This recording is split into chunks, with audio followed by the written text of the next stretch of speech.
اور اگر میں کرامتوں پر اتفاق کر دوں اور آپ کو ان کی زندگی کے وہ اسباق نہ سناؤں کہ جس سے مجھے اور آپ کو سیکھنے کو ملے تو یہ بہت بڑی زیادتی ہوگی۔ اس دور میں ہمیں جو سب سے زیادہ اہم کام کرنا ہے نا، وہ کرامتوں سے زیادہ استقامتوں کو بیان کرنا ہے۔ کرامتوں سے زیادہ کیا کرنا ہے بولو؟ استقامت۔ ایک ہوتی ہے کرامت اور ایک ہے استقامت۔ آپ کو ہم نے سنانی ہے استقامت، کرامت بھی بیان کرنی ہے، مگر ہمارا جو زیادہ زور ہونا چاہیے وہ ہونا چاہیے استقامت پر۔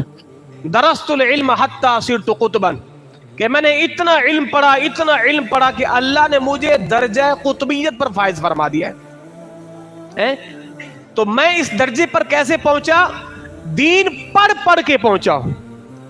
تو گویا کہ یہ غوثیت، یہ قطبیت، یہ ابدالیت، کہ یہ جو درجے ہیں یہ علم سے ملتے ہیں، بغیر علم کے بولو نہیں ملتے۔